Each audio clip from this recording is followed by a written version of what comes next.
विद्युतश्चल सौहृदा स्थैर्यम न चक्रु कामिन्य पुरुषेषु गुणश्रीव।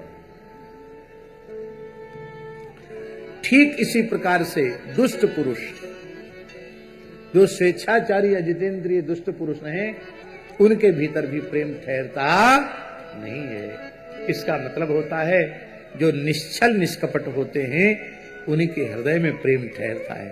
प्रेम सबके हृदय में नहीं रहता है। हमारे संतों को देखते हैं आप, ऐसा निश्चल निष्कपट हृदय हो तो प्रेम ही भरा रहेगा लबालब। क्यों? किसी से कुछ इच्छा नहीं है, चाह नहीं है, मन में कोई कपट नहीं, छल नहीं, कोई छिपाव नहीं, कोई दुराव नहीं। जो मन में आई बात कह दी। आप श्रद्धा रखो तो, श्रद्धा ना रखो तो कोई बात नहीं, कोई लेना देना नहीं। इसी को गोस्वामी जी ने अपने शब्दों में कहा।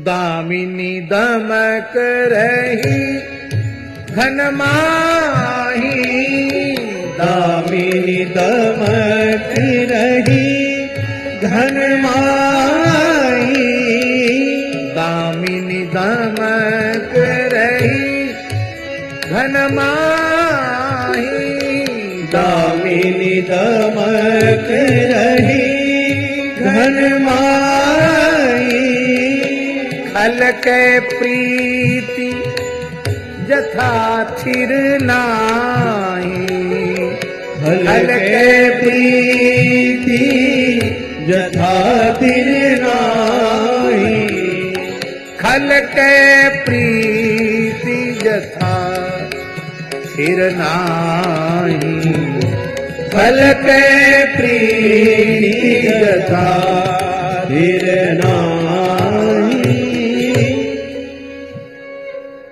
वर्षा काल में इंद्रधनुष आकाश में दिखाई पड़ते हैं। 7 रंगों की रोशनी से और धनुष जैसी आकृति, बड़े बड़े धनुष बन जाते हैं। आकाश मेघों के गर्जन तर्जन से भर रहा था। उसमें निर्गुण इंद्रधनुष, निर्गुण माने, गुण माने होता डोरी, निर्गुण माने बिना डोरी का जो इंद्रधनुष है उसकी ऐसी शोभा हो रही थी जैसी सत्वरज आदि गुणों के क्षोभ से उत्पन्न होने वाले विश्व के बखेड़े में निर्गुण ब्रह्म की शोभा होती है। ऐसे ही निर्गुण ब्रह्म के समान आकाश में इंद्रधनुष चमक रहा था। यद्यपि चंद्रमा आकाश में पूर्ण चंद्र प्रकाशित हो रहा है, चांदनी चमक रही है, ये अनुभूति हो रही थी। आपने देखा कि नहीं? वर्षा काल में जैसे श्रावण पूर्णिमा है, भादों की पूर्णिमा है, तो चंद्रमा तो पूर्ण है, तो पूर्ण चंद्र में प्रकाश होता है। लेकिन काली काली घटाएं छाई हुई हैं, तो उन काली घटाओं से भी चंद्रमा की कांति बाहर तक चमकती है। उससे लगता है कि भले ही बादलों में चंद्रमा दिखाई नहीं पड़ रहा है, पर चंद्रमा की पूर्ण कांति बनी हुई है। ठीक इसी प्रकार से जैसे चंद्रमा की उज्जवल चांदनी से बादलों का पता चलता, फिर भी बादलों ने ही चंद्रमा को ढककर शोभाहीन बना रखा था। ऐसे कैसे? बोले जैसे पुरुष के आभास से आभाषित होने वाला अहंकार, मैं अमुक हूं, मैं तमुक हूं, इस प्रकार का जो माइक अहंकार है, ये अहंकार जीव के वास्तविक स्वरूप को प्रकाशित नहीं होने देता। हमारा जो अपना स्वरूप है वो प्रकाशित क्यों नहीं होता है?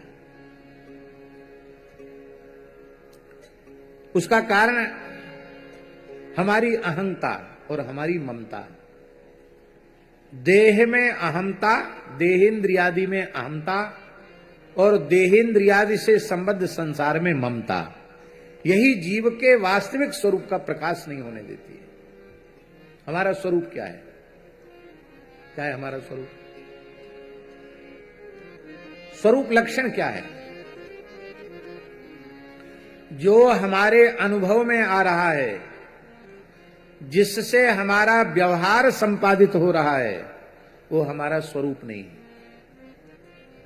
हमारे अनुभव में शरीर आ रहा है, हमारे अनुभव में शरीर से संबद्ध संसार आ रहा है, माता पिता नाते रिश्ते ये सब निष्ठ मित्र सब समझ में आ रहे हैं, लेकिन यह हमारा स्वरूप नहीं है। न शरीर हमारा स्वरूप है, न संसार हमारा स्वरूप है। क्योंकि स्वरूप उसको कहेंगे जो किसी काल में किसी अवस्था में किसी भी प्रकार के परिवर्तन से शून्य हो, उसको स्वरूप कहेंगे। शरीर संसार तो बदलने वाले हैं, ये स्वरूप हो नहीं सकते। तो हमारा स्वरूप क्या है? ईश्वर अंश जीव अविनाशी, ईश्वर अंश जीव अविनाशी, चेतन अमल सहज सुख राशि, चेतन अमल सहज सुख राशि, तो माया बस भयउ गुसाई, सो माया बस भयउ गुसाई, बंध्यो कीर मरकट की नाई, बंध्यो कीर मरकट की नाई, बंध्यो कीर मरकट की नाई, बंध्यो कीर मरकट की नाई। अंश में अंशी के गुण होते हैं, ये सिद्धांत है। अंश में अंशी के गुण होते हैं। जैसे सूर्य अंशी है और अग्नि अंश है, तो सूर्य में प्रकाश का गुण है, अग्नि में प्रकाश का गुण है कि नहीं? सूर्य अंधकार को दूर करता है, अग्नि भी अंधकार को दूर करती है। ये लाइट क्या है? अग्नि ही तो है, ये सब अग्नि है।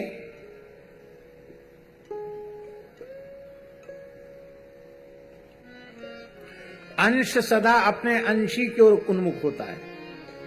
सूर्य अंशी है और दीपक अंश है, अग्नि अंश है। आप आग जलाओ, दीपक जलाओ, लौ कहां जाएगी? ऊपर जाएगी। धरती अंशी है, उसका एक ढेला अंश है। आप आकाश में फेंको, जहां तक आपकी शक्ति है वहां तक वो जाएगा। उसके बाद गुरुत्वाकर्षण के कारण फिर धरती पर आ जाएगा। समुद्र अंशी है, जल उसका अंश है। सूर्य की किरणों के माध्यम से जल मेघ में चला जाता है, पर बरस करके नदियों के माध्यम से फिर समुद्र में चला जाता है। तो अंश सदा अंशी की ओर उन्मुख रहता है। हम सब भगवान के अंश हैं, इसलिए हम सब भगवान की ओर उन्मुख हैं।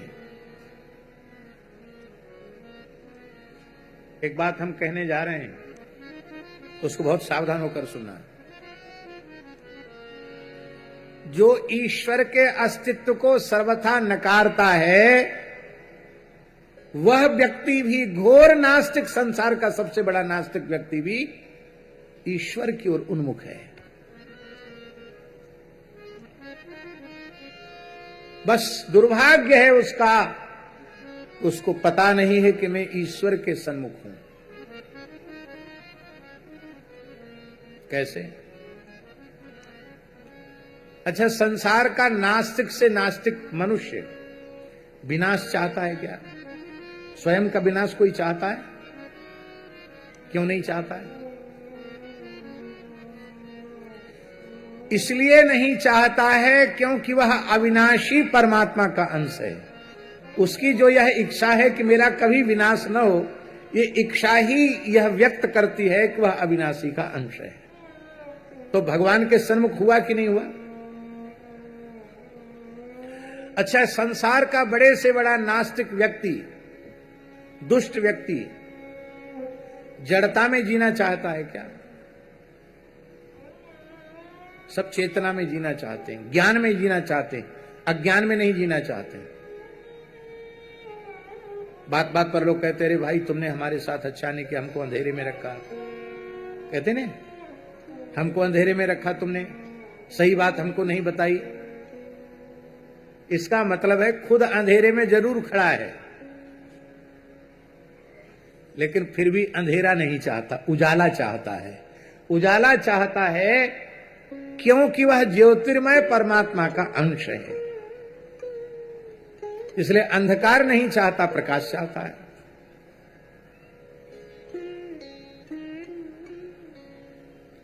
अच्छा, एक बात बताओ, विकार किसी को पसंद है क्या? विकार से मतलब केवल काम क्रोध का ही मत लेना, ध्यान दें।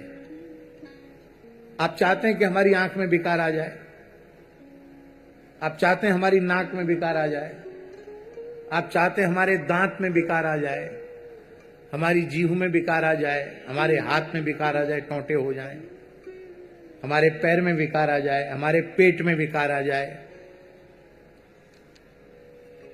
जब आप अपने स्थूल देह में विकार पसंद नहीं करते हैं, तो क्या कोई भी मनुष्य अपने अंतःकरण में जो उसका भीतरी स्वरूप है, मन बुद्धि चित्त अहंकार, क्या उसमें कोई व्यक्ति विकार चाहता है?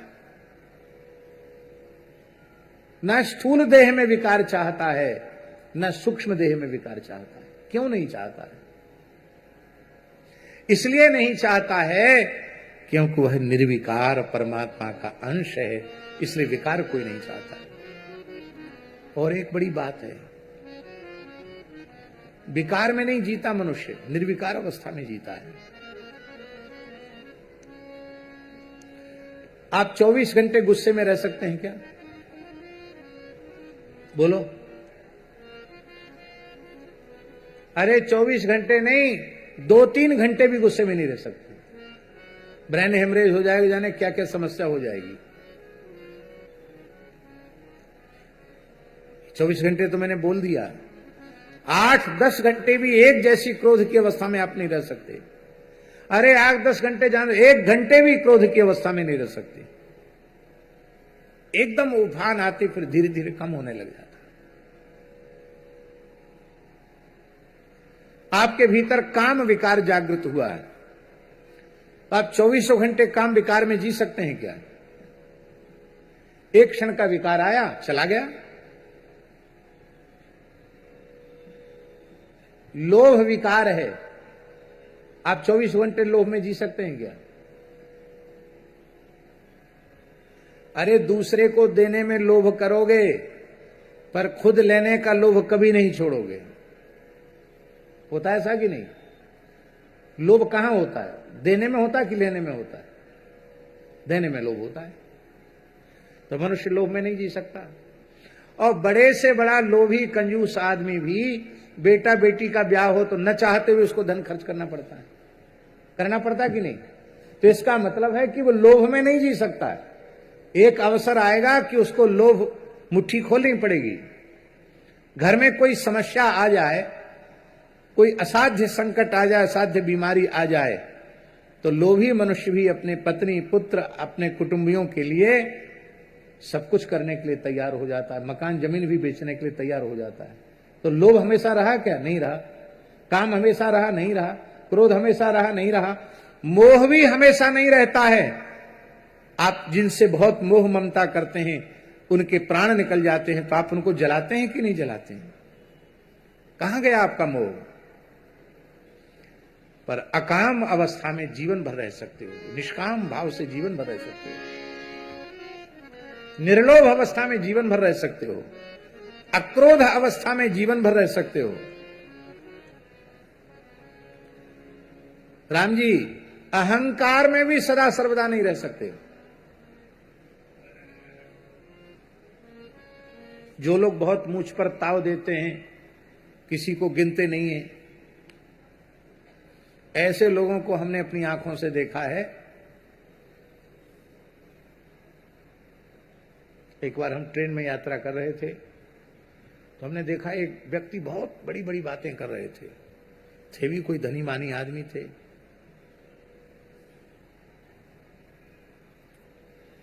पर उनका टिकट जो था वो कहते ना कन्फर्म नहीं था। तो जब कन्फर्म टिकट नहीं है तो भले ही आपने टिकट ले रखा हो, आपको डिब्बे से उतारा, सीट से उतारा जाएगा कि नहीं? अब दूसरे की सीट पे कब्जा करोगे, आपको उतारा जाएगा। बड़ी लंबी लंबी हाँक रहे थे मंत्री संतरी, हो जाने कहां कहां तक बोल रहे थे। और एक कठोर टीटी आ गया तो मैंने उस व्यक्ति को चरण छूते हुए देखा। टीटी के वहां कुछ लिखा था, तिवारी जाने क्या कुछ लिखा था। अरे बोले आप तो पंडित जी हैं, हम तो बहुत मानते हैं, महाराज रसीद मत बनाओ।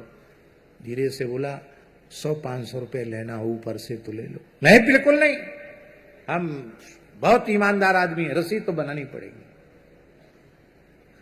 कहां चला गया अहंकार?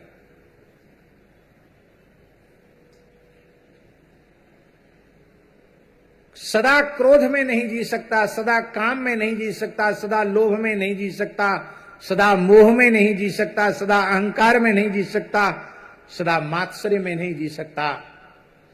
किंतु अक्रोध, अकाम, अलोभ, अमद जीवन भर रह सकता है। संतों ने रह के दिखाया है। इसका मतलब क्या है? इसका मतलब है हमारी वास्तविक अवस्था वही है। ये आने वाले विकार हैं, हमारा स्वयं का स्वरूप तो निर्विकार है। आपको हम क्या कहें, किन शब्दों में कहें? पूज्य सदगुरुदेव भगवान श्री भक्तमाली जी के दिव्य जीवन को हमने देखा। 1981 में हम उनके चरणों में आ गए वृंदावन में। वो ही हमको अपने साथ लेके आए हमारी जन्मभूमि से। और 2006 तक हमें उनकी चरण सन्निधि प्राप्त रही। कितने साल? 81 से 2006, 25 वर्ष है। गिनती ठीक कर ली है। इतने अंतराल में हमने कभी महाराज जी के भीतर किसी भी प्रकार का विकार नहीं देखा।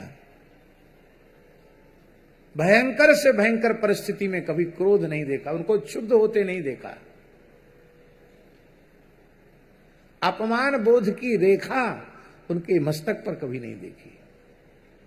एकदम निर्विकार। काम, क्रोध, लोभ, मोह, मद की सूक्ष्माति सूक्ष्म गंध नहीं उनमें।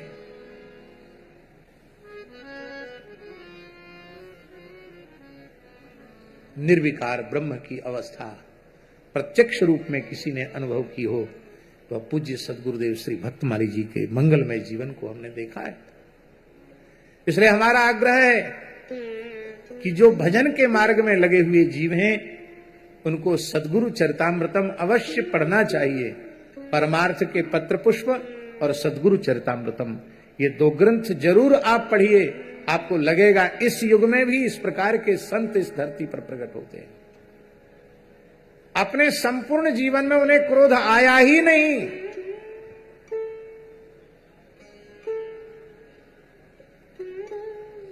एक इंच भूमि कहीं नहीं ली, 1 रुपए का संग्रह नहीं किया, अपने लिए कहीं एक झोपड़ी तक नहीं बनाई, एक जैसी रहनी में संपूर्ण जीवन व्यतीत कर दिया।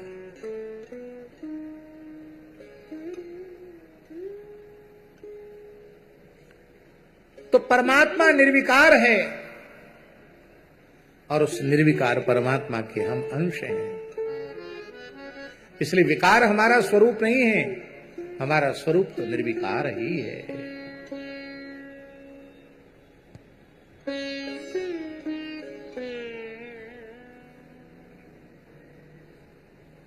भगवान आनंद घन है, सुख निधान है, आनंद घन है। और आनंद घन सुख निधान भगवान का हम सब अंश हैं। इसलिए हमारे जीवन में भी दुख है ही नहीं, क्लेश है ही नहीं, कष्ट है ही नहीं।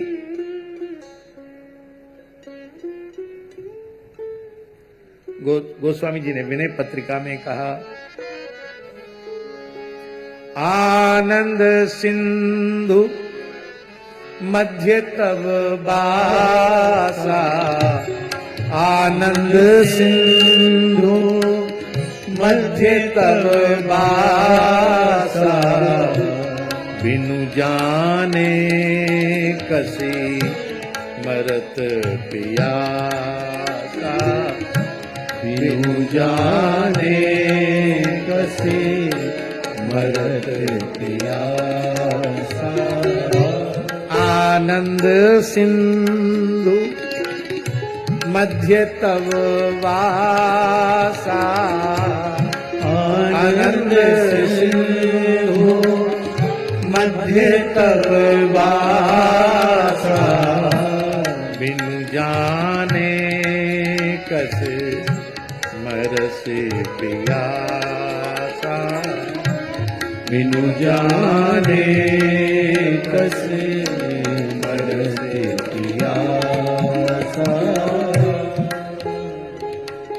ये ज्ञान ध्यान जब शरीर में कोई बहुत कष्ट होता है तो सब धरा का धरा रह जाता है, फिर कभी हाँ हाँ हाँ हाँ ऐसे करता है। और अभी आपको चमत्कार देखना हो तो आप वृंदावन में आइए, सत्संग की क्रांति पूरे देश में लाने वाले संत श्री प्रेमानंद जी महाराज नित्य प्रति डायलिसिस होता उनका, रोज डायलिसिस होता है, लेकिन कितने आनंद में भगवत गुणगान करते हैं, कितने आनंद में चर्चा करते हैं।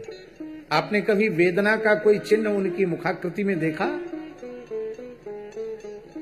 ऐसा कैसे संभव है? क्योंकि शरीर में अहम भाव भगवत कृपा से, गुरु कृपा से, संत कृपा से, नाम महाराज की कृपा से, राधा रानी की कृपा से शरीर में अहम भाव कम से कम हो गया। उसी कारण से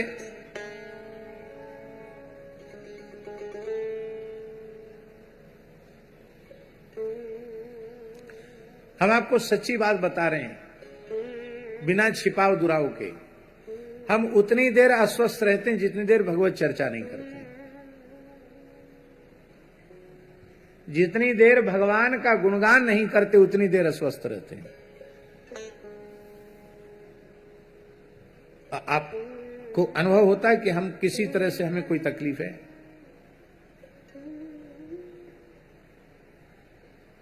ये वस्तुतः स्वरूप है हमारा चेतन अमल सहज सुख राशि। हम सहज सुख राशि, तो अंश में अंशी के गुण होते हैं, फिर ये गुण हमारे में हैं क्यों नहीं? हम अविनाशी का अंश होकर भी जन्म मृत्यु रूप विनाश के चक्र में पड़े हैं। ज्ञान स्वरूप भगवान का अंश होने पर भी स्वरूप को भूले हुए हैं। मायावत स्वरूप बिसरायो। निर्विकार निर्मल भगवान का अंश होने पर भी हम विकारों में जी रहे हैं।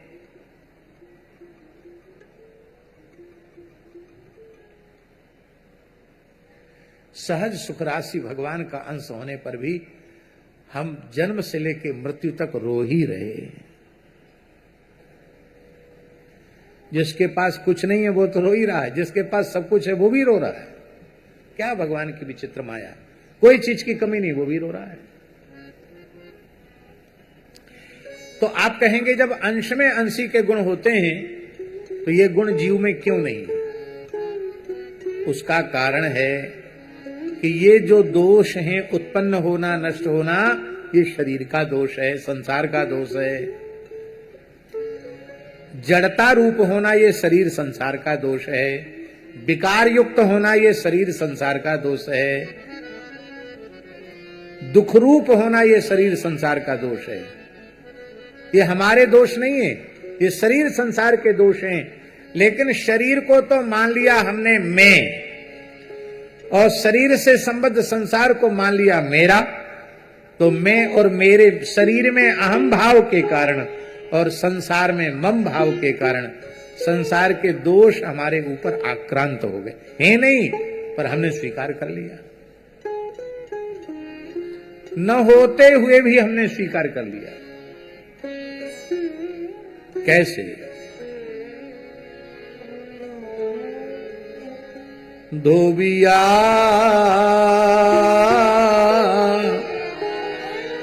जल बिच मरत पिया सा, जल बिच मरत पिया।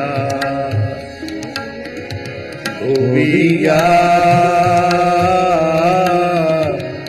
जल बिच मरत पिया सा, धोबिया जल बीच मरत प्यासा। जल बीच मरत प्यासा, धोबिया जल बीच मरत प्यासा। धोबिया जल बीच मरत प्यासा। जल में ठाढ़ किए नहीं मूरख, जल में ठाढ़ किए नहीं मूरख। अच्छा जल है खासा, अच्छा जल है खासा। धोबिया जल बीच मरत प्यासा। धोबिया जल बीच मरत प्यासा।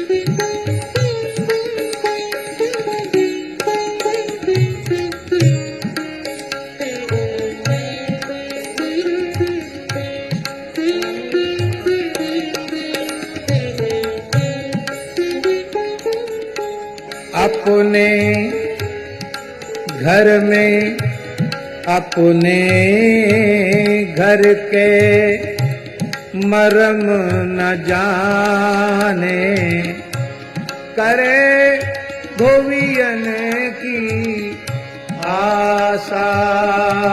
धोबिया जल बिच मरे प्यासा। धोबिया जल बीच मरत प्यासा। छिन में धोबिया रोवे धोवे, छिन में होई उदासा। आपे बंधे करम की रसी, आपन घर के फांसा।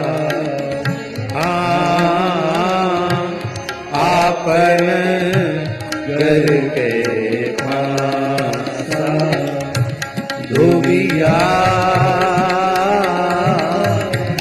जल बीच मरत प्यासा। धोबिया जल बीच मरत प्यासा।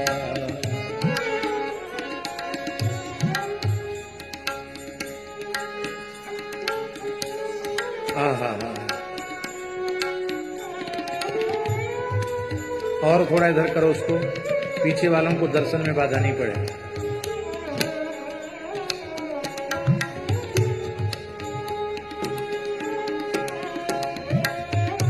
बस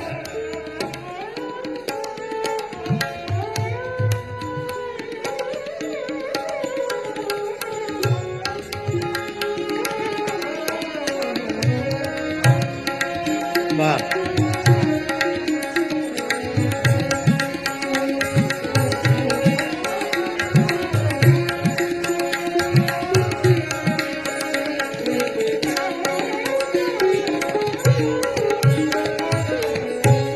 तेरी गूदड़ी कितनी मैली हो गई है, जल में खड़े होकर तू उसको धोता नहीं है। तो केवल पानी से नहीं धुलने वाली, इसके लिए साबन चाहिए। ये साबन कहाँ मिलेगा, किस दुकान पर मिलेगा, कौन सी कंपनी बनाती है साबन? सच्चा सावन ले ही न मूरख, सच्चा सावन ले ही न मूरख है संतन के पासा, है संतन के पासा। ये संतों के पास कौन सा सावन है? कबीर जी कहते नाम के सावन सृजन होई, कुमत मैल सब डारे धोई, भगवान नाम रूपी सावन है। सच्चा सावन ले ही न मूरख है संतन के पासा। दाग पुराना छूटत नाही, दाग पुराना छूटत नाही, धोवत बारह मासा, धोवत बारह मासा, धोविया जल बिच मरत दिया, धोविया जल बिच मरत दिया।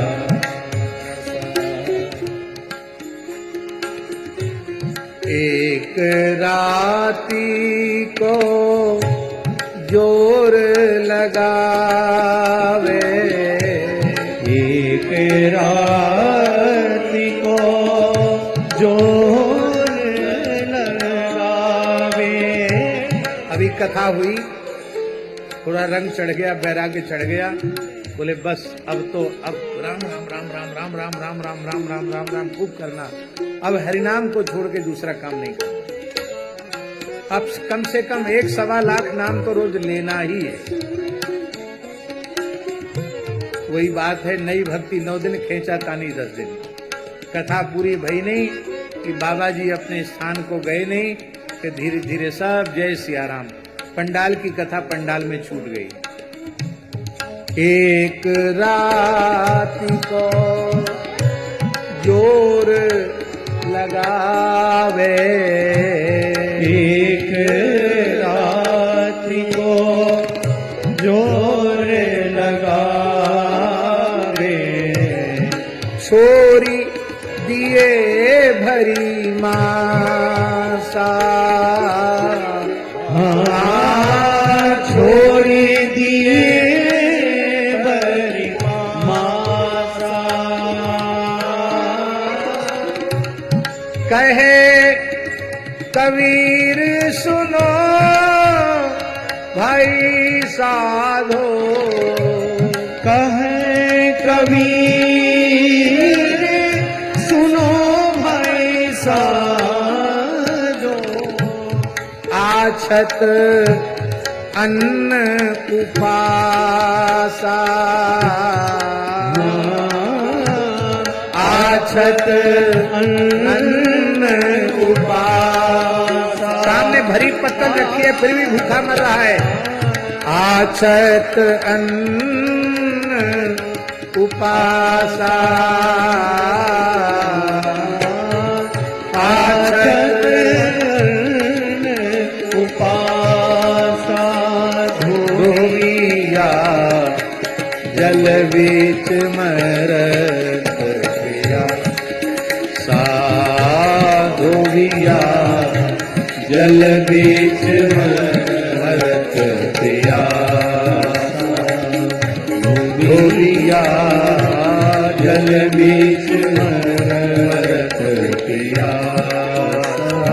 धोविया जल बीच मरत पिया।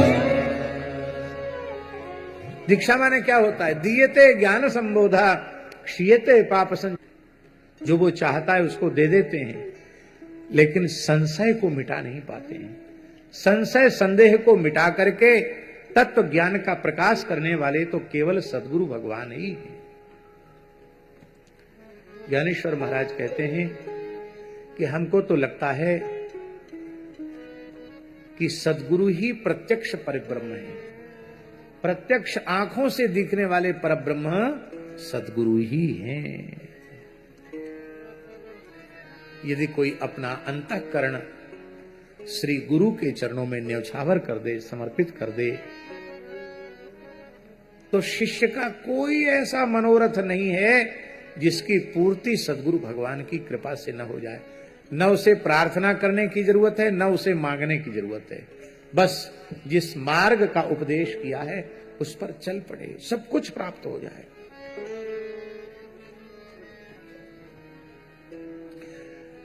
आप सद्गुरु भगवान की कृपा से आत्माराम, आप्त काम, पूर्ण काम, परम निष्काम हो जाएंगे।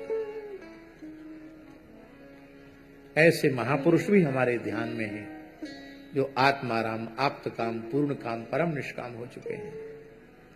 केवल और केवल सद्गुरु पादाश्रय ग्रहण करने के कारण।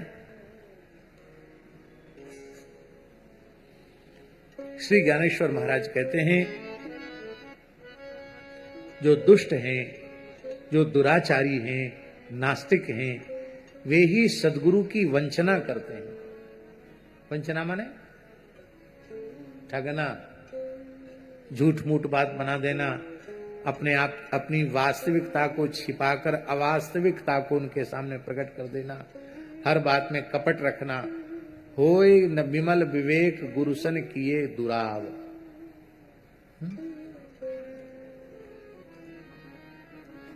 गुरुसन कपट मित्र सन चोरी, कहे होए निर्धन कहे होए खोड़ी।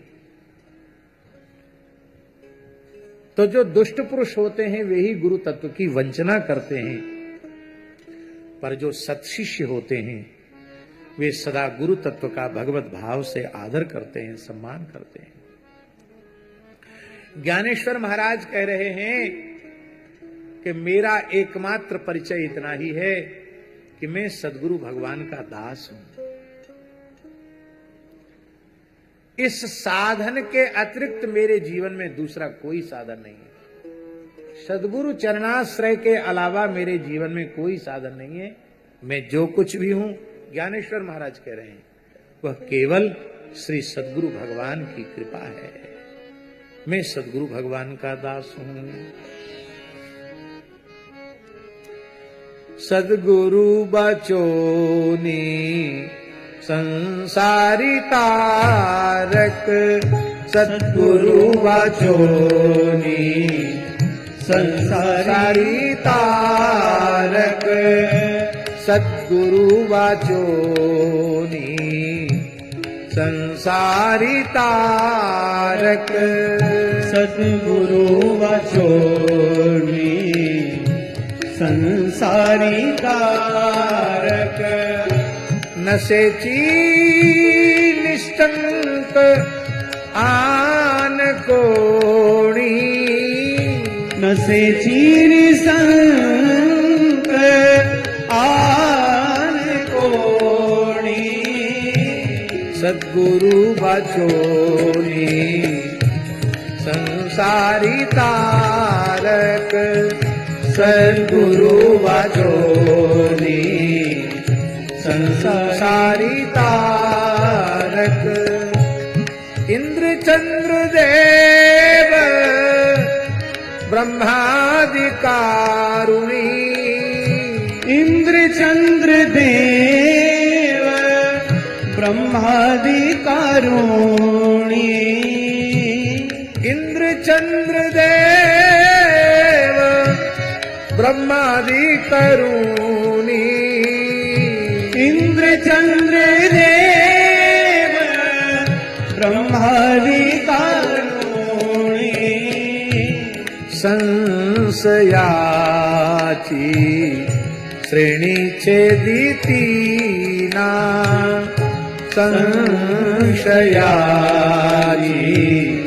श्रेणी छेदितीना सद्गुरु वाचोनी संसारी तारक सद्गुरु वाचोनी संसारी तारक उघडे परब्रह्म सद्गुरूची मूर्ती उघडे परब्रह्म सद्गुरूची मूर्ती उघडे परब्रह्म सद्गुरूची मूर्ती उघडे परब्रह्म सद्गुरूची मूर्ती पुरवीती आरती शिष्याची ये पुरवीती आरती शिष्याची ये सद्गुरु वाचोनी संसारी तारक सद्गुरु वाचोनी संसारी तारक जो गुरु तत्व की वंचना करते हैं वे नष्ट हो जाते हैं, उनका लोक परलोक दोनों समाप्त हो जाता है। वंचना करती जन दुष्ट नष्ट वंचना करती जन दुष्ट नष्ट मुख्य श्रेष्ठ श्रेष्ठ वंदिताती मुख्य शेष शेष वंदिताती सद्गुरु वाचोनी संसारी तारक सद्गुरु वाचोनी संसारी तारक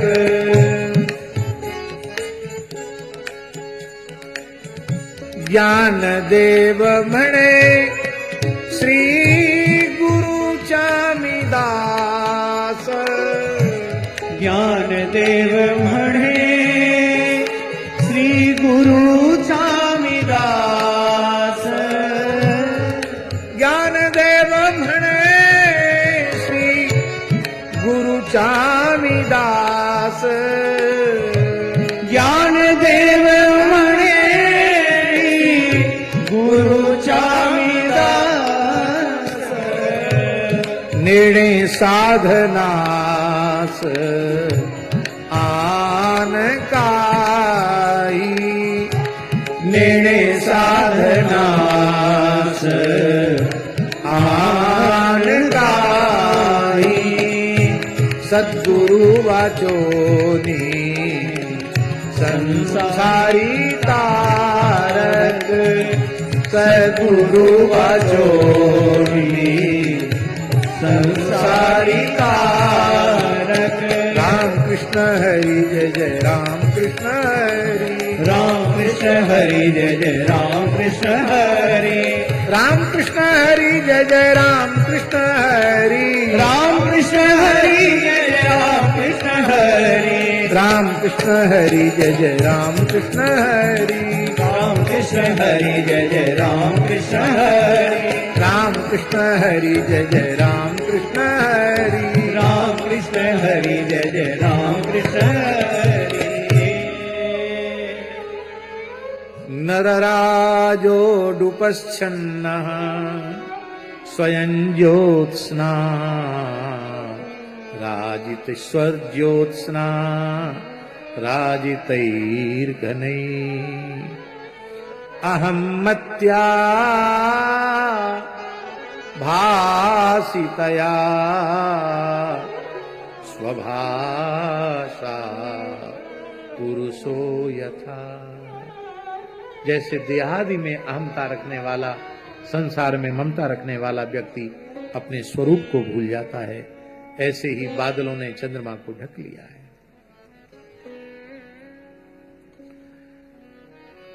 ये 19वें श्लोक की व्याख्या थोड़ी लंबी हो गई, स्वरूप विस्मृति स्वरूप ज्ञान के संबंध को लेकर के। आगे कह रहे हैं सुखदेव जी महाराज, कहते हैं जैसे ही आकाश में मेघ उमड़ घुमड़ करके आए तो उन मेघों का सबसे पहला स्वागत किसने किया? किसने किया स्वागत? मेघागमोत्सवा हृष्टा प्रत्यनंदन शिखंडिनः। मोरों ने सजल मेघ को देखकर जय हो जय हो जय हो। अब हमारी आवाज मोर जैसी नहीं है, हमारी तो जैसी है वैसी ना हम बोलेंगे, पर आप ध्यान से सुनना तो मोर की आवाज जय हो जय हो जय हो जय हो, जय जयकार करके उन्होंने मेघ का आदर किया। कैसे? बोले गृहेषु तप्ता निर्विण्णा यथाच्युत जनागमे। क्या बढ़िया उपमा दी है सुखदेव जी ने। कहते मेघों का स्वागत मयूर ऐसे कर रहे हैं जैसे किसी संसारी पुरुष के द्वार पर जब भगवान के भक्त आ जाते हैं, संत महात्मा आ जाते हैं, तो वो भी मोर जैसे खिल जाता है, नाचने लग जाता है, जय हो जय हो जय हो करने लग जाता है। अभी कहाँ की बात है? हाँ, रांची की बात है। रांची में एक झाजी है, बहुत अच्छे भगवत भक्त हैं, हर्षण कुंज सरकार के शिष्य हैं, बहुत विद्वान हैं, नित्य कथा में आते थे। हमारे पूज्य पंडित श्री बटोही झाजी के वे स्वजन हैं, उनके मित्र हैं। तो उनका मन था कि पता नहीं वैसे तो आप आएंगे कि नहीं आएंगे, अब कथा के माध्यम से आप आए हैं तो हमारी गरीब ब्राह्मण की कुटिया में पैर पड़ेंगे कि नहीं पड़ेंगे। इस बात को सुन के आप सब हट मत करने लग जाना कि हमारे यहाँ पैर पड़ेंगे कि नहीं पड़ेंगे। भाई हमारा शरीर तो अकेला ही है, 1000 रूप एक साथ बना नहीं सकते, समय भी उतना ही है, शरीरों की सामर्थ्य भी उतनी ही है, पर कहीं आते जाते में कोई मार्ग में हो तो हो जाता है, कोई बात नहीं। तो हम जब पहुंचे जिनके यहाँ गए थे उनके यहाँ बहुत देर हो गई, रात हो गई, और हमने कहा झाजी का घर कहाँ है? बोले बिल्कुल विपरीत दिशा में। तो हमारे जो व्यवस्था संबंधी सेवा देखते हैं अनुराग दास जी, उन्होंने कहा गुरुजी बिल्कुल नहीं, अब रात को 12 बजे पहुंचेंगे, 1 बजे पहुंचेंगे क्या निवास पर? हमने कहा रात अपनी है और कहीं जाए न जाए, झाजी के यहां जरूर जाना। अब एकदम अलग दिशा थी, तो हम वहां पहुंचे। तो हम आपको सच्ची बात कह रहे हैं, पूरे रांची शहर में इतनी प्रसन्नता शायद किसी ने व्यक्त न की हो जितनी प्रसन्नता झाजी ने व्यक्त की। वो कह रहे हम तो समझ ही नहीं पा रहे हैं कि हम सपना देख रहे हैं कि हम जग रहे हैं, क्या हो रहा है, कैसे आ गए महाराज जी, कैसे आ गए। और कान खोलकर सुन लो, सामान्य व्यक्ति, मध्यम वर्गीय व्यक्ति 1 लाख का चेक गौ सेवा में दिया उन्होंने, जड़खोर गोधाम की सेवा में बोले महाराज जी हम चुपचाप जो कुछ हमारे पास धीरे धीरे आता है हम गौ माता की सेवा करते रहते हैं, और हम क्या दें। देने लेने वाली बात तो सहज मैंने कह दी, एक भाव की बात। जैसे किसी हरिभक्ति परायण व्यक्ति के घर पर कोई संत महापुरुष आ जाएं तो वो फूला न समावे, नाचने लग जाए पंख फैला करके, ऐसे लगता है कि मेघ संत आए हैं। मेघों को संत क्यों कहा?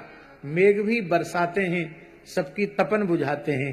संत भी अपने वचनामृत की वर्षा करके सबकी तपन बुझाते हैं, सबकी जलन को, सबकी पीड़ा को हरते हैं, इसलिए उन्हें मेघ कहा गया। और जब संत मेघ हैं तो सज्जन सदगृहस्थ, श्री गजानन जी कंसल जी जैसे, श्री राधा वल्लभ जालान जी जैसे जो सदगृहस्थ हैं वे मयूर हैं, संतों को देखकर नाच उठते हैं। वृंदावन बिहारी लाल की जय। पीत्वा पादपाः पद्भिरासन्ना नात्ममूर्तयः, रासन्ना नात्ममूर्तयः प्राक्षामास्तपसा श्रांता यथा कामानुसेवया। ये वृक्ष अपनी जड़ों से जल पी पी करके इतने तृप्त हो गए कि इतने फूल पत्ती डालियों से, वर्षा के बाद वृक्षों में एक बहुत विकास होता है, कहते ऐसे हो गए जैसे पहले तपस्वी तपस्या करते करते दुर्बल हो जाता है और जब उसकी तपस्या पूरी हो जाती है फिर पुष्ट हो जाता है, ऐसे हो गए। तालाबों के कीचड़,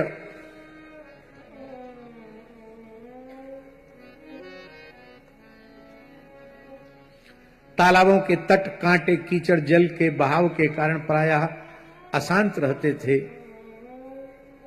परंतु सारस एक क्षण के लिए भी उन्हें नहीं छोड़ते थे। जैसे अशुद्ध हृदय वाले विषयी पुरुष काम धंधों की झंझट से कभी छुटकारा नहीं पाते, फिर भी अपने घरों में ही पड़े रहते हैं, घर से निकल के बाहर कथा मंडप में पहुंच जाएं, ऐसा सौभाग्य उनका नहीं होता है। ऐसी ही स्थिति बन रही है। वर्षा ऋतु में इंद्र की प्रेरणा से मूसलाधार वर्षा होती है, नदियों के बांध और खेतों की मेड़ें फूट जाती हैं। कैसे?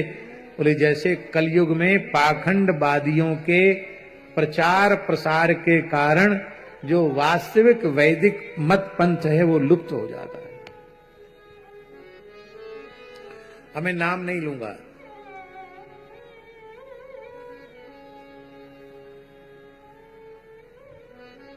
एक पंथ विशेष है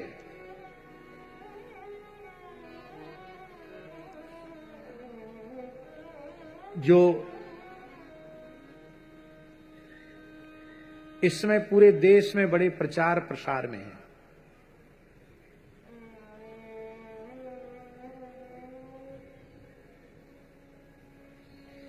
एक छोटा बल्ब होता उसका ध्यान कराते हैं,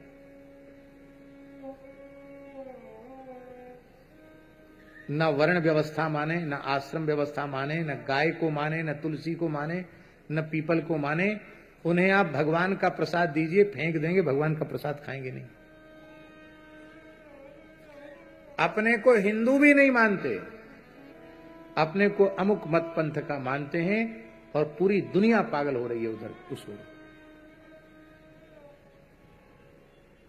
आप उनके सत्संग में जाने लग जाएं, उनकी संस्था से जुड़ जाएं, तो आपकी गाय में श्रद्धा नहीं रहेगी, ब्राह्मण में श्रद्धा, माता पिता में श्रद्धा नहीं रहेगी। कहेंगे पति पति पति पत्नी के भाव से मत रहो, तुम भी भाई बहन बन जाओ। अरे मूर्खो, अग्नि के सामने, देवताओं के सामने तुमने दाम्पत्य भाव से रहने की प्रतिज्ञा की है, तुम भाई बहन बन जाओ।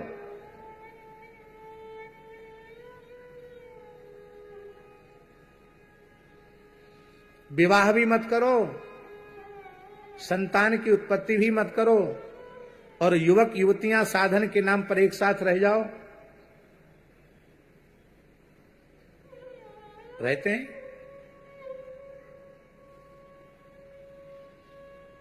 ये कुमार हैं और ये कुमारी हैं।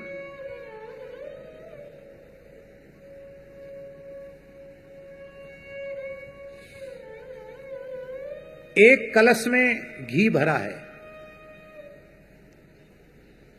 और धधकते हुए अंगार की भट्ठी आपके यहां जल रही है, एकदम कोयले के धधकते हुए अंगार हैं। उन अंगारों पर आप घी का कलश रख दो और कहो कि वो पिघले नहीं,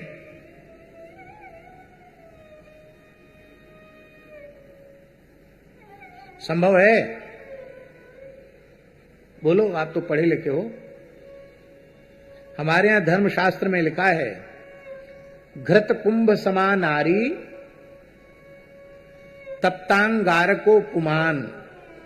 भरे हुए घी के कलश के समान नारी का शरीर है और धधकते हुए अंगार के समान पुरुष का शरीर है। इनको एक साथ रखोगे तो घी पिघलेगा। आप अपने संयम सदाचार को सुरक्षित नहीं रख पाएंगे।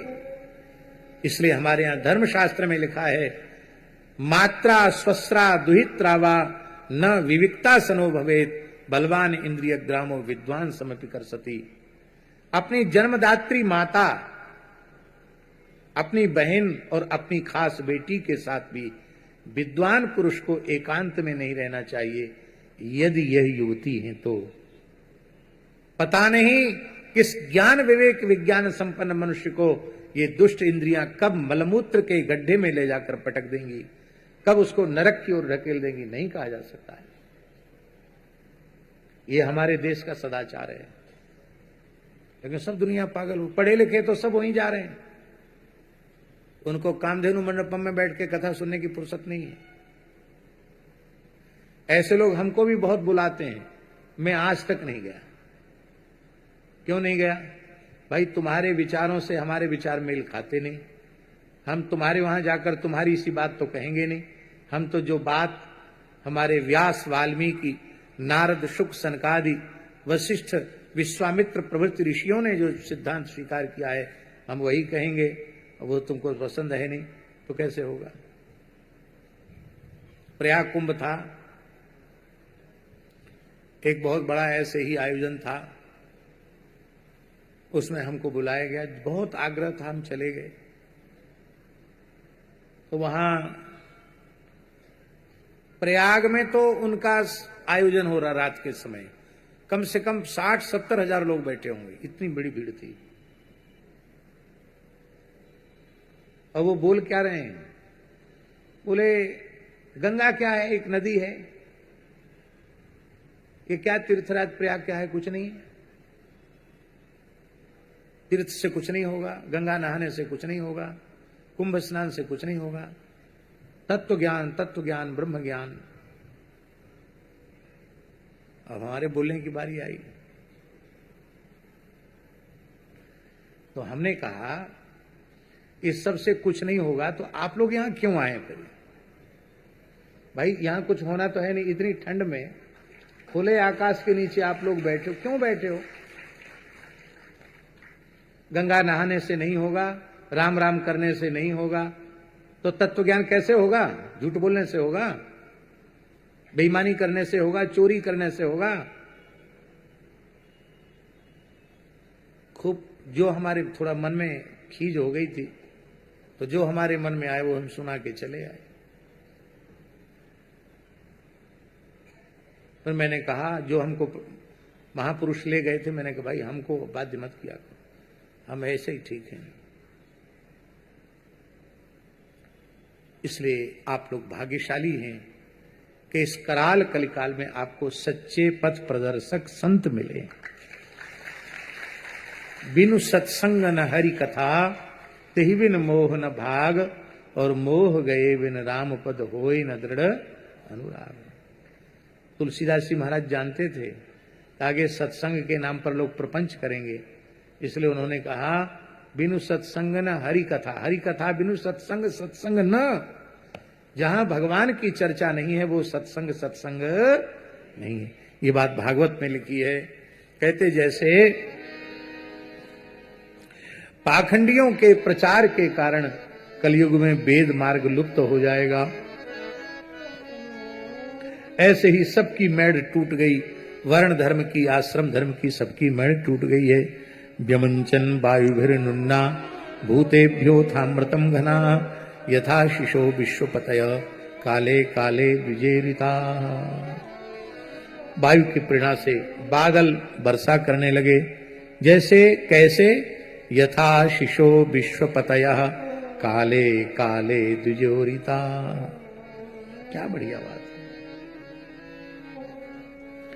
जैसे पवित्र धर्मनिष्ठ सदाचारी ब्राह्मणों की प्रेरणा से उनके यजमान, उनके चरणों से जुड़े हुए आस्तिक धार्मिक लोग संपत्ति ईमानदारी से कमाते हैं और कमाने के बाद उसे अच्छे से अच्छे कार्यों में लगाते हैं। कहते हैं काले काले द्विजेरिता है।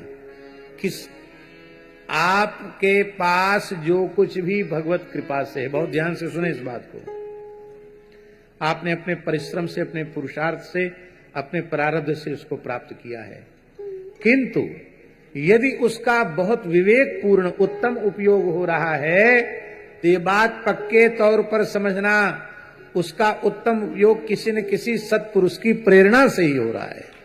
यदि आपके जीवन में कोई सत्पुरुष न होता तो आपके द्वारा उपार्जित वस्तु का उत्तम उपयोग संभव नहीं था। कहते हैं जैसे वायु की प्रेरणा से घने बादल अमृतमय जल की वर्षा करने लग जाते हैं, ऐसे ही ब्राह्मणों की, संतों की प्रेरणा से सामर्थ्यवान लोग अच्छे कार्यों में धन का व्यय करने लग जाते हैं। कहते हैं कि वर्षा ऋतु वृंदावन में इस प्रकार से शोभायमान हो रही है, पके हुए खजूर और जामुन, ये वर्षा में ही खजूर पकते हैं, पके हुए खजूर और जामुने से जामुन की, पके हुए जामुन की सुगंध आ रही है। वन में विहार करने के लिए एवं वनम तद वर्षिष्ठम पक्व खरजूर जम्बुमत गो गोपालैर्व्रतोरंतुम सबलः प्राविशद्धरि। भगवान गायों के साथ वृंदावन में प्रवेश कर रहे हैं। धेनवो मदगामिन्यो ऊधो भारेण भूयसा ययुर्भगवता हूता द्रुतम प्रीत्या स्मृतस्तनी। गायें तेजी से नहीं, बहुत धीमे धीमे चल रही है। क्यों चल रही है? ऊधो भारेण, ऊध माने एन, इतनी दूध वाली गायें घटोधनी एक बार में 1 मन दूध देती है। गुजराती मन नहीं, गुजराती मन कच्चा होता है। क्यों दीर्घायु जी? गुजराती मन होता है 20 सेर का, और बाकी सब जगह मन होता है 40 सेर का, 40 किलो का। तो हम 20 सेर वाले की चर्चा नहीं कर रहे हैं, हम 40 सेर वाले की चर्चा कर रहे हैं।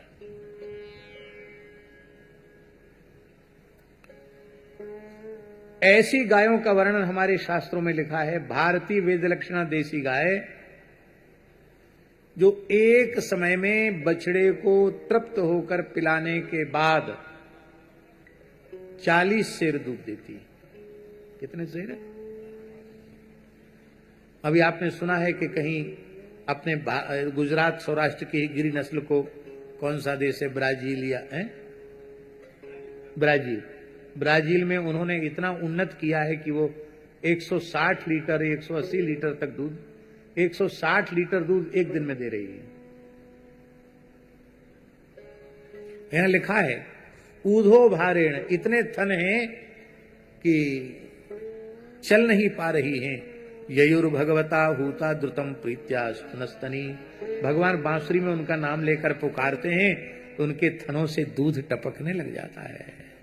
आहा, बोलो भक्तवत्सल भगवान की जय।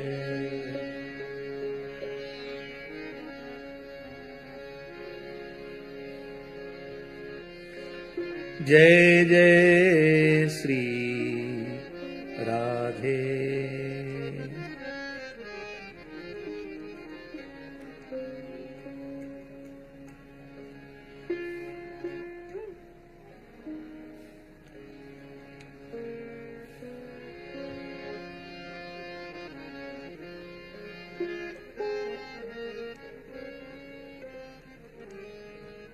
बड़ा सुंदर भाव। समय क्या हुआ?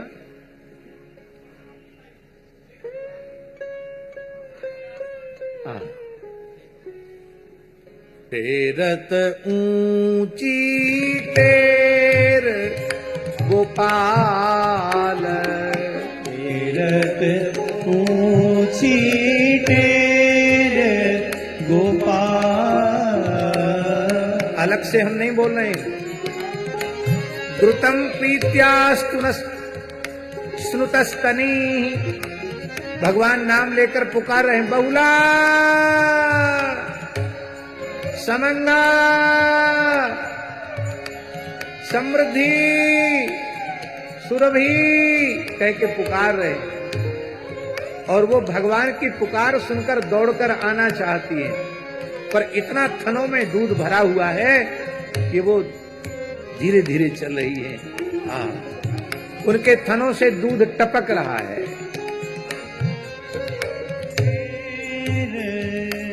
गोपाल टेरत ऊंची टेर गोपाल, टेरत ऊंची टेर गोपाल।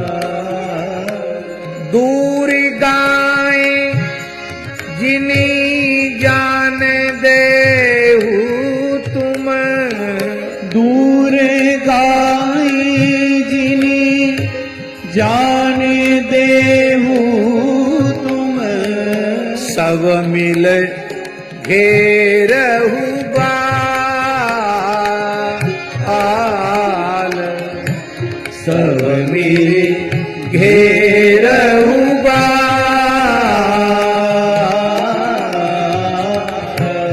ले ले नाम धूमरी धौरी, ले ले नाम धूमरी धौरी। धूमरी आओ, धौरी आओ, श्यामा आओ, ऐसे पुकार रहे हैं।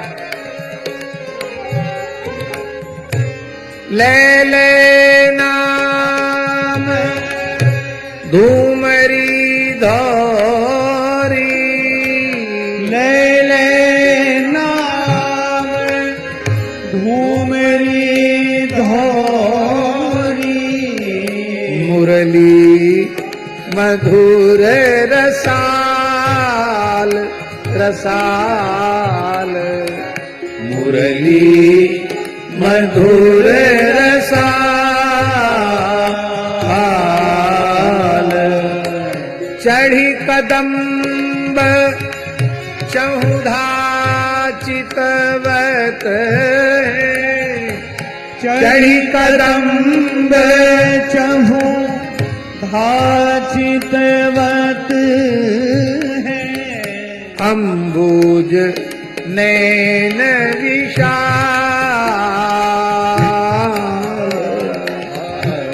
अम्बुज नैन विशाल। टेरत ऊंची टेर गोपाल, टेरत ऊंची टेर गोपाल। श्रवण सुनत सुरभि समूहानी, श्रवण सुनत सुरभि समूहानी। उलटी पिछौड़ी चाल,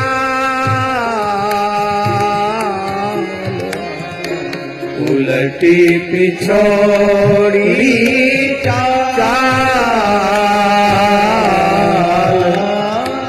चत्रभुज प्रभु पीतांबर फेरत, चत्रभुज प्रभु पीतांबर फेरत,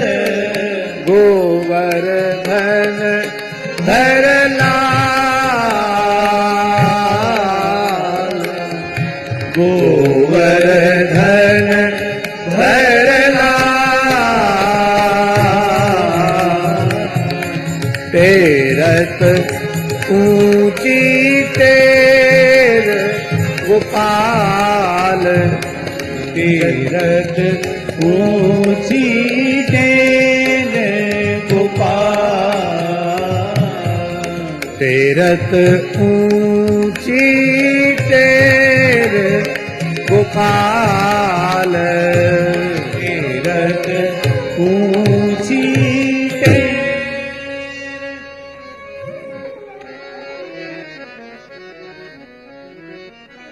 हमारे यहाँ पूज्य गुरुदेव पहाड़ी बाबा महाराज के यहाँ खाक चौक में एक गैया थी, ब्रज की ही नस्ल थी, 3 टाइम दूध देती थी, 3 टाइम। और दूध निकालने में थोड़ा भी विलंब हो गया कि चारों थनों से दूध टपकने लग जाता था, जमीन में बहने लग जाता था, गोश्त में बहने लग जाता था। और आपको आश्चर्य होगा सुन करके, 22-23 बार ब्याई वो, 22-23 बार, जबकि प्राय इतने समय तक ब्याती नहीं, लेकिन शरीर इतना दिव्य था उसका, दिव्य, 22-23 बार तक ब्याई।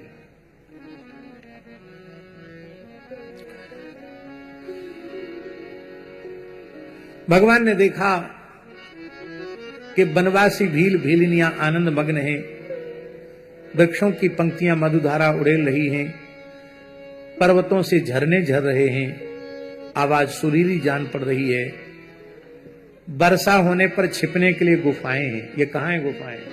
ये बाबा से पूछ लो। जड़खोर, खो माने गुफा, आज भी वहां गुफाएं हैं पहाड़ में वर्षा से छिपने के लिए। ये वहीं का वर्णन है, ये जो श्लोक आ रहे हैं ये जड़खोर क्षेत्र का ही वर्णन है। जब वर्षा होने लगती है तो भगवान श्री कृष्ण किसी गुफा में जाकर छिप जाते हैं, किसी वृक्ष की गोद में, किसी खोहड़ में जाकर छिप जाते हैं, कभी किसी गुफा में बैठते हैं और वहीं ग्वालवाल कंदमूल फल ला करके देते हैं।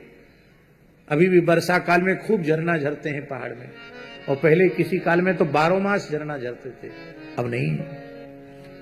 कभी कभी जल के पास किसी चट्टान पर बैठ जाते हैं और बलराम जी ग्वाल वालों के साथ घर से लाया हुआ दही भात, दध्योदनम समानीतम शिलायाम सलिलांतिके, वही है 56 थाली। कहाँ है भोजन थाली? वही है, पास में भोजन थाली है। ये भी जड़खोर क्षेत्र की ही लीला है। पत्थर पर ही सब थाली बन जाती हैं और वहीं दही भात ठाकुर जी बैठ के खाते हैं, आज भी भोजन थाली में। इनको जेपी जी को आपने परिक्रमा कराई, ब्रजचौरासी को उसकी नहीं कराई। अरे भाई अब बहुत हो गया, इनको निकालो, इनको भी कम से कम घुमाओ ब्रज में क्या है, कैसी सुंदर सुंदर स्थलियां हैं। अब धीरे धीरे आप भी समय निकालिए। तो दही भात साग प्रेम से खाते हैं। वर्षा ऋतु में बैल बछड़े थनों के भारी भार से थकी हुई गायें और थोड़ी देर में चर करके तृप्त हो जाती हैं, घास पर बैठ जाती हैं और तृप्तान वृषान चरवतो मीलिते क्षणान साधवलो परिसंविष्य चरवतो मीलिते क्षणान, ऐसे बैठ करके मीलिते क्षण, सांभवी मुद्रा में। देखा है कभी गौ माता जब खा के तृप्त हो जाती है हरी घास चर के, और फिर बैठ करके ऐसे जैसे शंकर जी के आधे नेत्र खुले आधे बंद, ऐसे अर्ध निर्मित नेत्र से गए।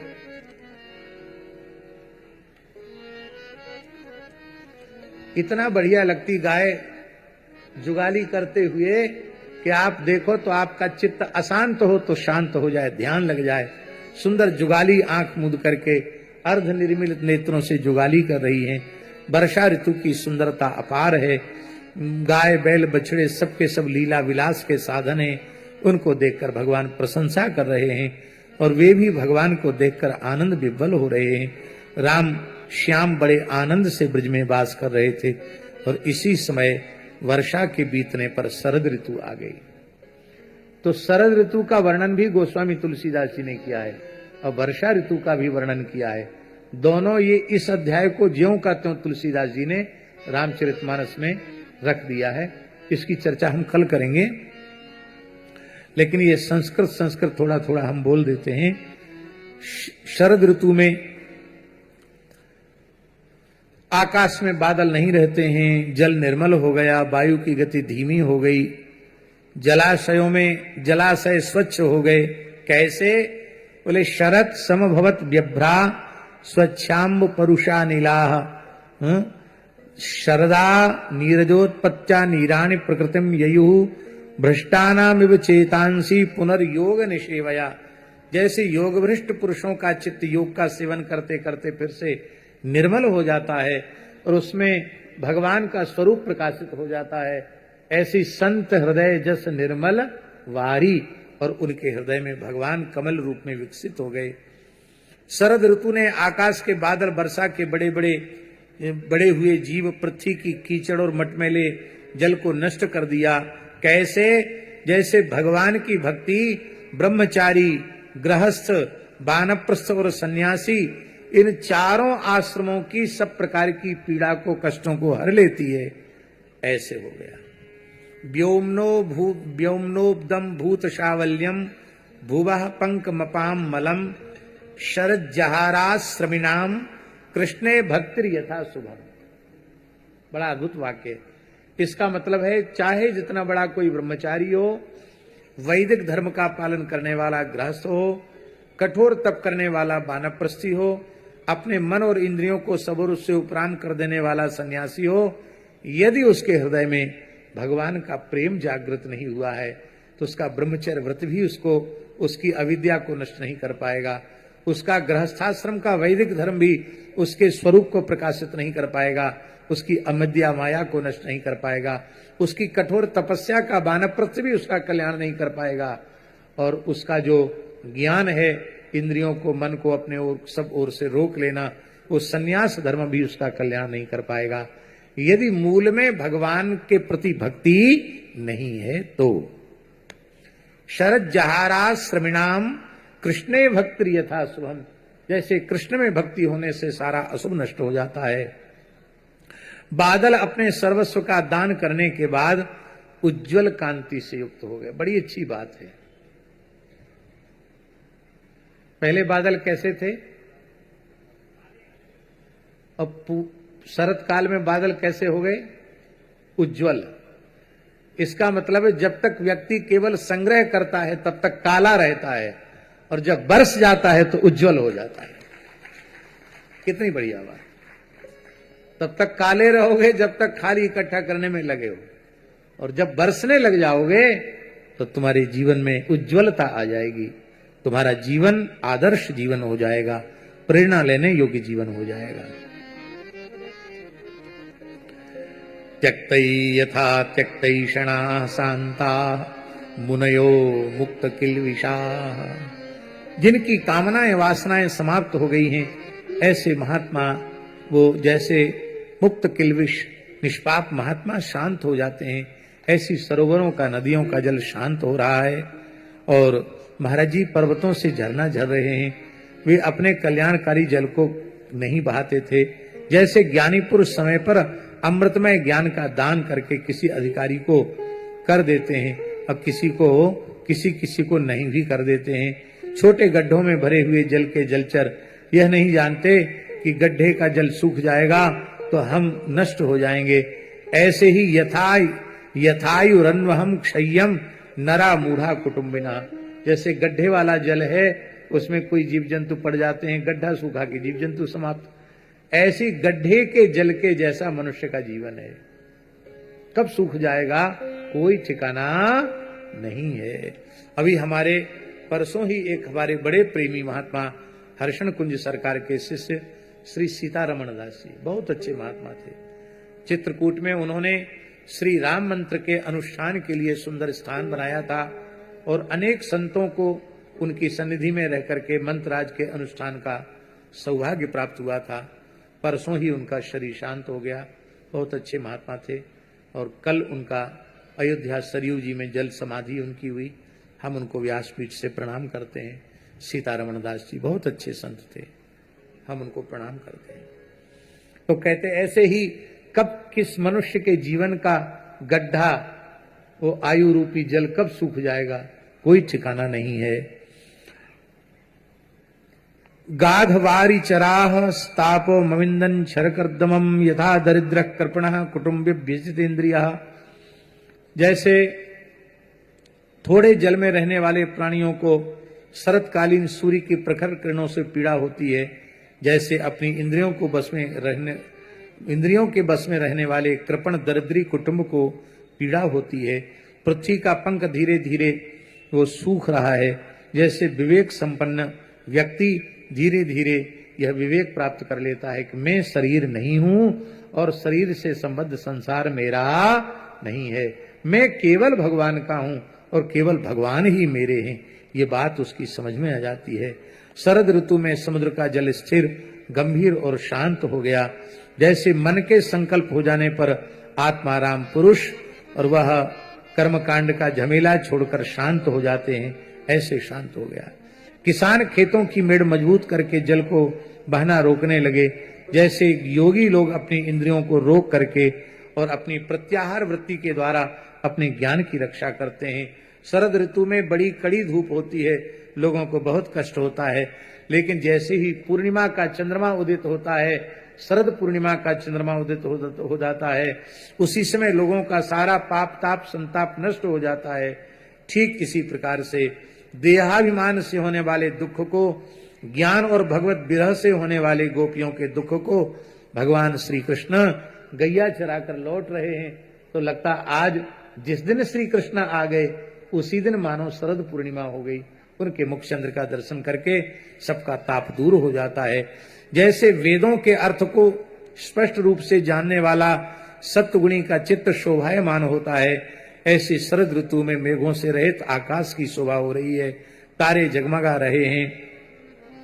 पृथ्वी तल में जैसे यदुवंशियों के बीच भगवान श्री कृष्ण की शोभा हो रही है, ऐसे ही पूर्णिमा के चंद्रमा के बीच में तारों के बीच में चंद्रमा की शोभा हो रही है।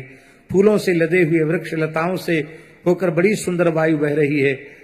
शरद ऋतु की वायु न ठंडी होती है न गर्म होती है, बढ़िया होती है।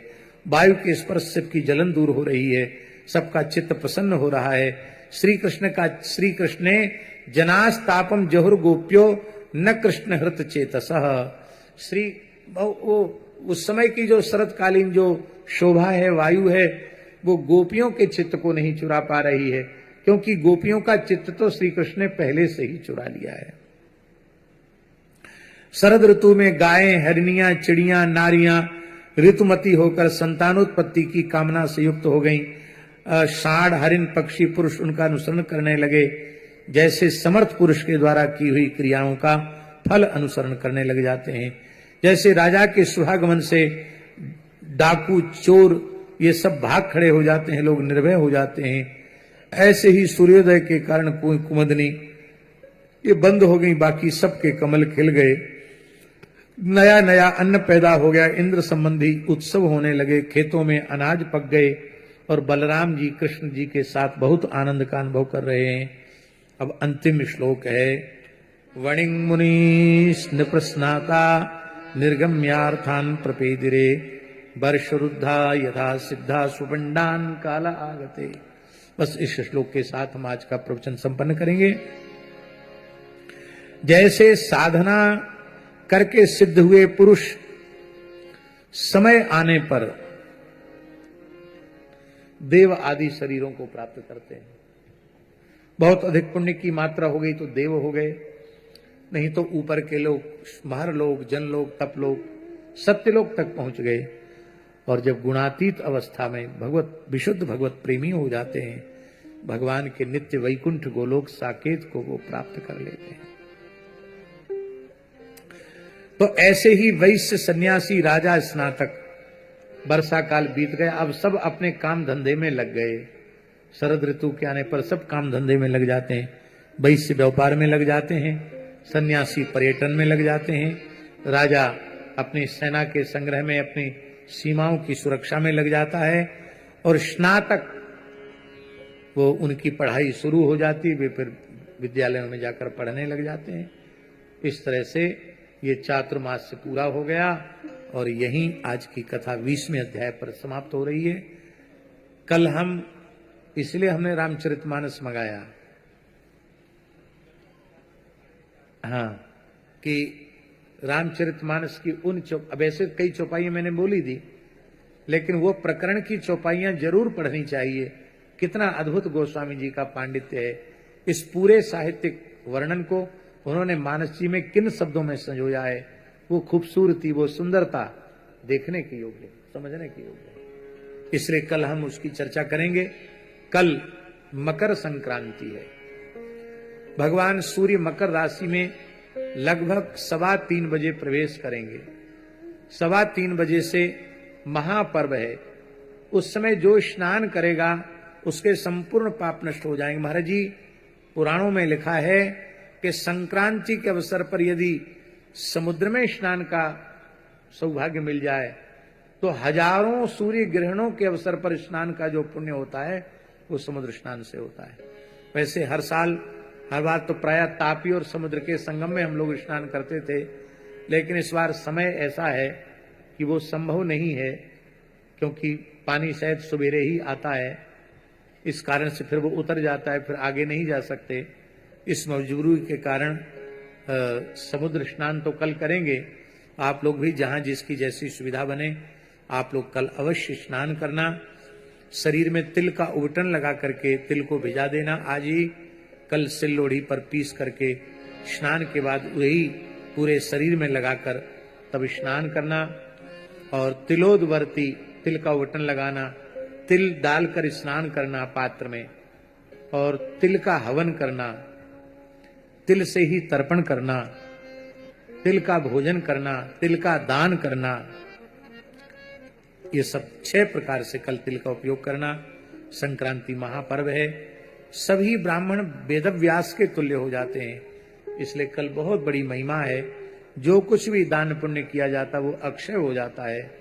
और भैया, गो सेवा से बढ़कर के कोई पवित्र कर्म नहीं है, क्योंकि महाराज जी लिखा है 100 वेदज्ञ ब्राह्मणों को, संध्योपासन संपन्न वेदज्ञ ब्राह्मणों को भोजन कराकर दक्षिणा, वस्त्र से दक्षिणा देने से जिस पुण्य की प्राप्ति होती है वह पुण्य केवल एक भूखी गाय को भरपेट चारा खिला देने से प्राप्त हो जाता है।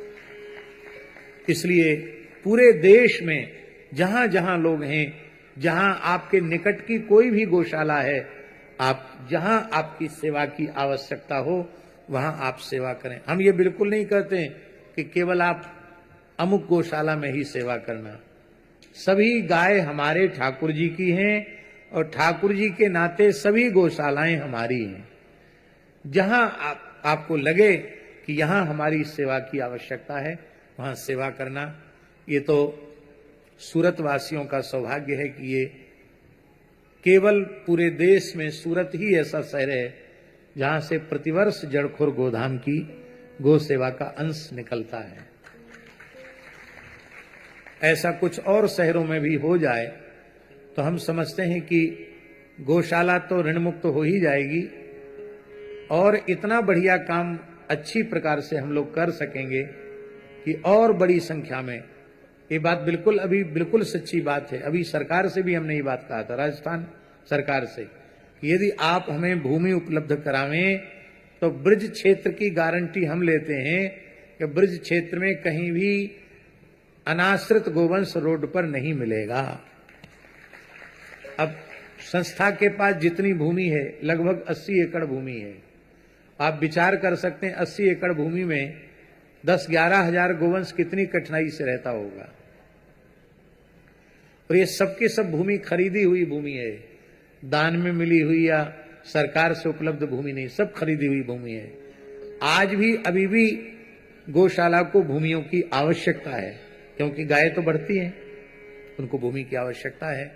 तो यदि भूमि और सेवा की सामर्थ्य दोनों भगवत कृपा से विशेष रूप में प्राप्त हों तो भगवत कृपा से, भगवत संकल्प से, गौ माता की कृपा से जड़खोर गोधाम भी 1 लाख से अधिक गोवंश की आदर्श सेवा करते हुए एक सुंदर उदाहरण भारतवर्ष में प्रस्तुत कर सकता है। इन्हीं शब्दों के साथ आज की कथा का विराम। 7:10 हो रहा है। कल की कथा का समय 4:30 बजे से है, 4:30 बजे से हरि इच्छा तक। तो आप लोग 4:30 बजे आना। जय जय श्री राधे। आरती के लिए श्री गीता देवी जी, गजानन जी कंसल परिवार कृपया आप पधारें। और साथ में श्री जेपी जी अग्रवाल, हमारे वडील, आप सभी विराजे हुए गौ भक्त माता बहनों भाई बंधुओं से निवेदन है, कल प्रातः 8 बजे से तुलादान की व्यवस्था शुरू हो जाएगी। कल प्रातः 8 बजे से तुलादान की व्यवस्था यहीं कथा पंडाल में प्रारंभ हो जाएगी। सभी अपना सौभाग्य अर्जित करें।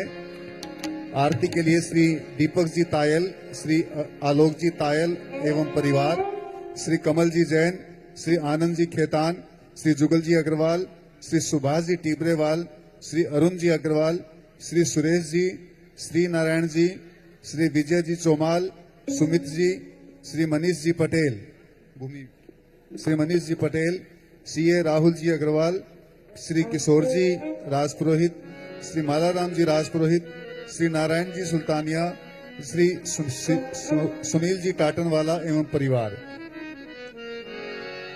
श्री विठल जी जो मुंबई से पधारे हैं, आप भी कृपया आए। सहपत्नी श्री विठल जी मुंबई से, श्री अशोक जी विदासरिया इंदौर।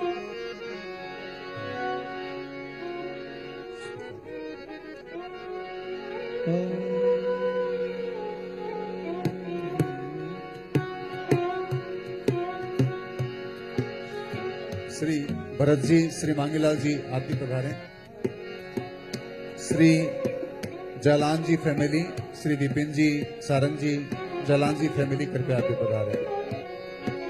समस्त कंसल परिवार से निवेदन कि आप भी कृपया आरती हेतु, श्री वीरेंद्र जी कारीवाल, आप सभी आरती हेतु पधारें।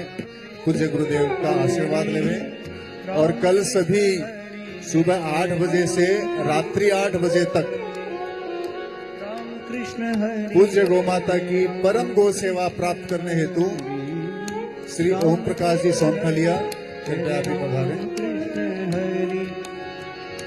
जय जय राम कृष्ण हरि, जय जय राम। श्री विकास जी तुलसिया, जय जय राम कृष्ण हरि, जय जय राम कृष्ण हरि, जय जय राम कृष्ण हरि, जय जय राम कृष्ण हरि, जय जय राम कृष्ण हरि, जय जय राम कृष्ण हरि, जय जय राम कृष्ण हरि, जय जय राम।